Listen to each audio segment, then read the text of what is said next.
Okay, folks, got a new package. This one's from Cyberphreak Enterprises. So I'm very excited about this one. So let's take a look at what we got.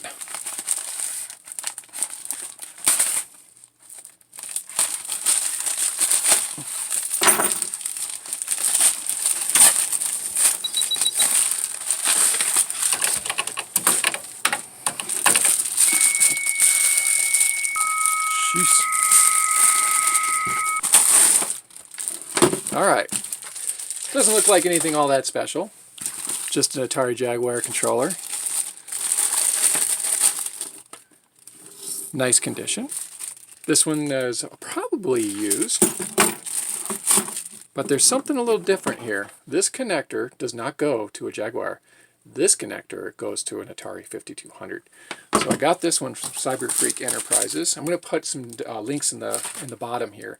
But what this allows you to do is replace your Atari 5200 controller with a Jaguar controller. So this is a nice robust controller. I'm not a huge fan of D-pads, but this is going to hold up a lot better than the 5200. And what I really like about it is the fact that it is an Atari branded joystick. It has the pause and the option button. One of these guys is start. I'm not sure which one, but it has the keypad down here, which is probably something that probably got a little bit more use on the 5200 than it did on the Jaguar. But we'll go ahead and hook it up and see how it does. Very nice. So this time I'm going to compare an Atari 5200 joystick. This is the analog stick. So this joystick can detect any position that you place the controller to a modern joystick. This is an Atari Jaguar joystick converted to run on the 5200. And so far, I'm really happy with it. I think this may have been new. And he went ahead and installed a new circuit board in it. And so we'll run this, take a look at it. One thing you'll notice is this is not quite as, this is more of a charcoal black. This is a very black color. Another thing is the length of the cord. So you'll see the 5200 cord is quite short. It's probably only 4 feet in length, where the cord from, let me get the name right, from Retrogame.Cyberphreak is probably about 10 feet long. Yeah, so we're looking at about 10 feet of cord, which is actually really nice for the 5200, because with the 5200 you want to be able to sit back a little bit from the system. So let me go ahead and hook this guy up.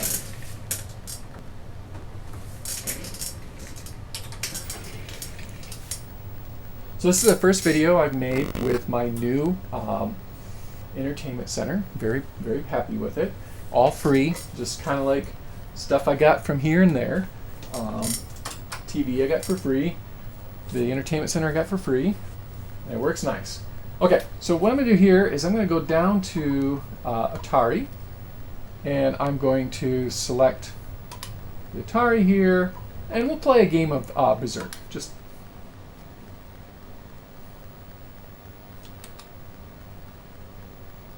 So I believe the start button, looks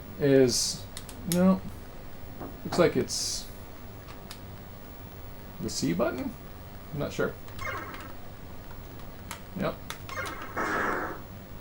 So this game works great. No problems at all.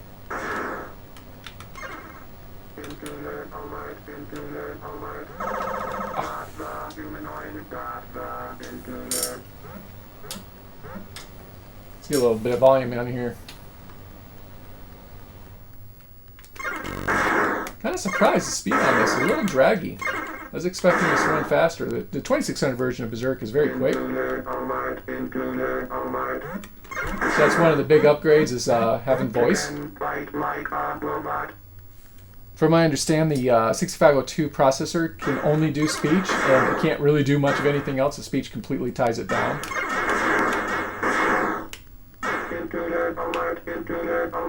Boy, this thing does not give you much time at all. Chicken fight like a robot.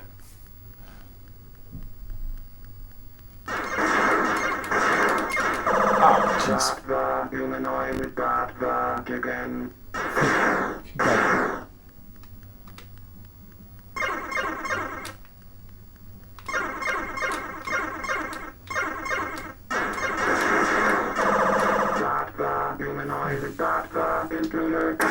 So this game works very nicely. Now let me show you a game that does not work well. We're going to go into, oops, down to Super Breakout. Alright, there we go, Super Breakout.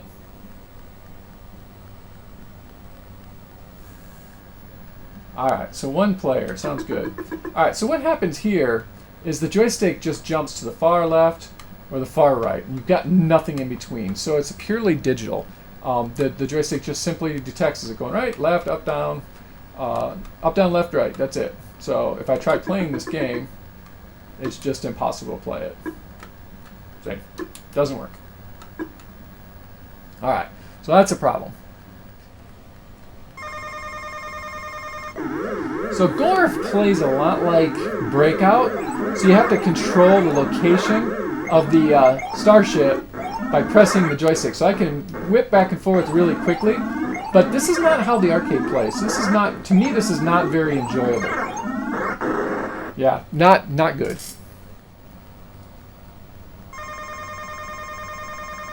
So we'll start a game of Gorf. Same thing. This is the worst version. I mean, Gorf is actually really nice on this system, but the way it controls is terrible. So let's try resetting this game. So now I'm going to go into my enhanced games. And here's Gorf. Now it's set up for digital joysticks. So let's give this one a shot. Alright. Start. Look at that. Isn't that beautiful? It's exactly the way Gorf should play. One thing about Gorf, it's a little tricky, is when you push the button, if you let go right away, see, you've got to hold it down, which is kind of weird.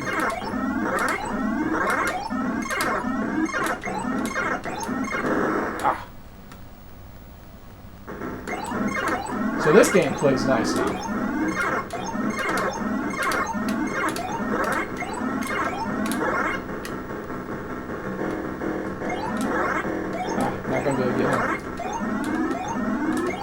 Totally transforms the game. Now it's actually a decent game to play. Very nice. Frogger by Parker Brothers. Alright, so the way this game goes is you have to push the direction you go, and then you push the fire button, and he jumps. It's okay.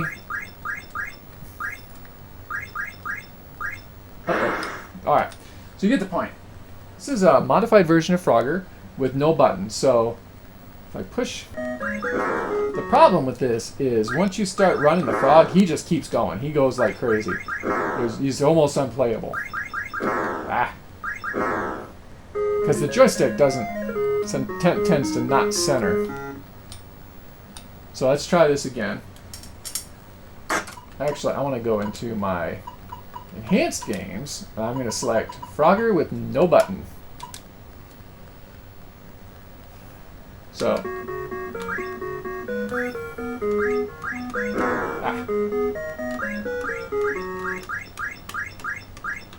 plays beautifully. Plays exactly the way Frogger should play.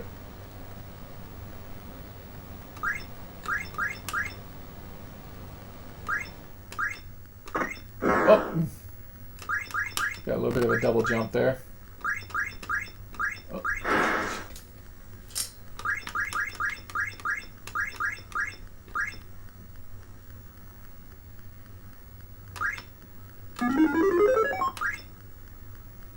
Oh, jeez.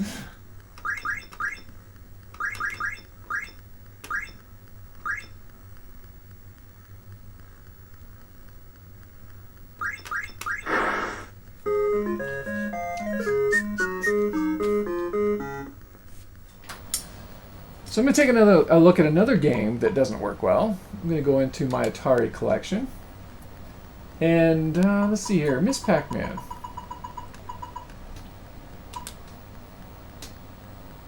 So Miss Pac-Man works really well with the Atari analog stick.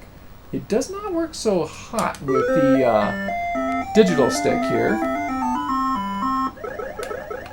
See, if I push left, it lets go. But a lot of times if you pause the game,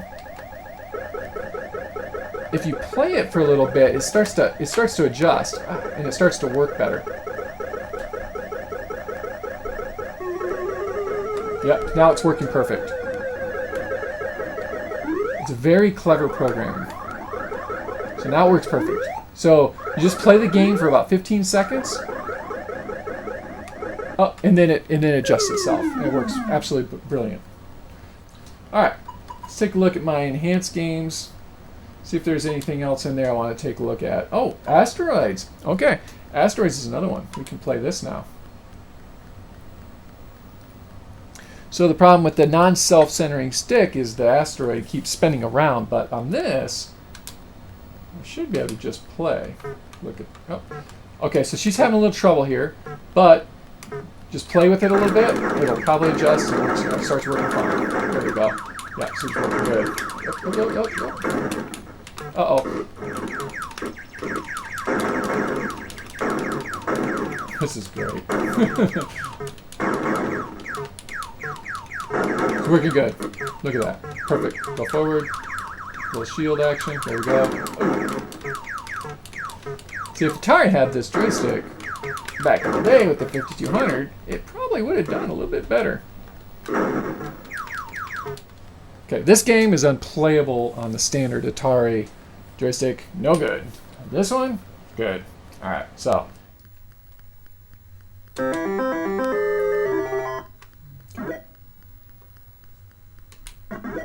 Hey. Ah.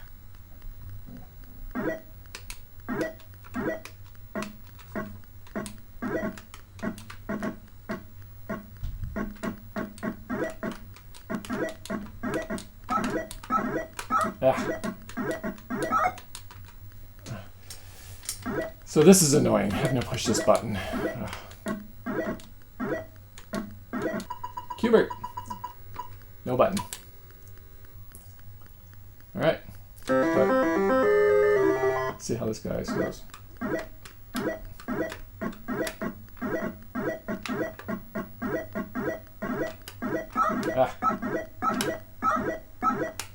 Takes the Atari a little bit to figure out which direction you're trying to go.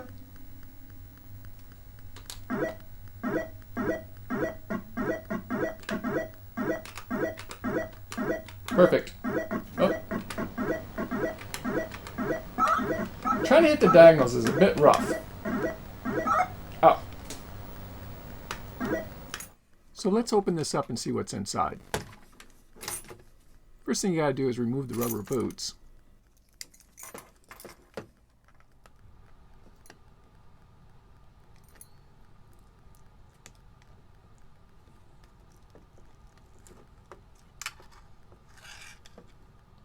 I'm going to stick it to the side of my keyboard so it doesn't get all dirty and nasty. Now I have the rubber boots off, I have access to the screws, and there's only 4 of them.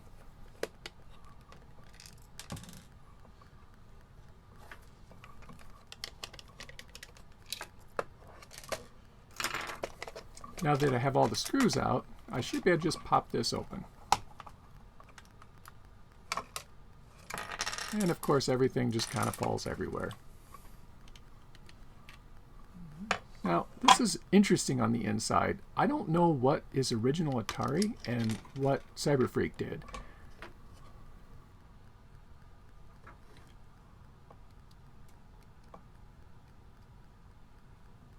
So there's a lot of thin wire running everywhere that's been soldered in. I do notice that there's a couple of the main leads have been cut.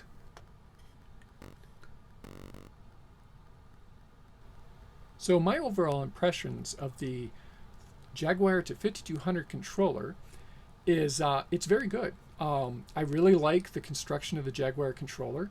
I do like the 5200 controller. I like the aesthetics of the 5200 controller. I think it matches really nice with 5200. It's also nice to be able to store your controller inside the system, inside the controller bay. The Jaguar controller is not going to fit inside the Jaguar bay. Another advantage to the 5200 controller is it does fit in the palm really nice. It does give you 2 fire buttons on the side. And if you're a left-handed player, you just hold it in your left hand, and it's a nice match. The drawbacks of the 5200 controller is the non-self-centering joystick. So you can see, like, some ways it's rubbery and it springs back, but in others it doesn't. Now this rubber boot has been, it's an old boot, and it's been here for a while. I want to see what kind of options are available to replace this rubber boot. But yeah, the 5200 controller, these units are working really well. I've got 3 of them that work well. So I guess as long as you're not beating on them too hard, they should hold up. But I do believe that this controller is going to be a longer-lived controller. Plug it into my 5200 and see if it's still working. Should be working just fine, but I did notice that some of the wires in there are very thin, so it must have been incredibly fiddly to put this thing together. I definitely don't want to have to repair it. I found that some games work very nicely on the original controller. Atari does a very good job programming it, so for the analog stick. But some of your conversion games are definitely going to work better on this controller, on a digital controller, because that's what the games on the Atari computers were expecting, is just a simple up, down, left, right, versus some value in one of the directions. So for those types of games, conversion games, this is going to work a lot better. Games that require a high level of precision, like Hero, this controller definitely is going to work a lot better for you. Would I say this controller is worth the investment? Absolutely. Anyone that has a 5200, I would say go ahead and get one of these controllers while you can. I do believe the stock of Jaguar controllers is going to come to a close. Now, they aren't going to be available forever. Right now you can get them pretty cheap, and Retrogame.Cyberphreak can convert it for you for a very reasonable price, so I definitely check that out.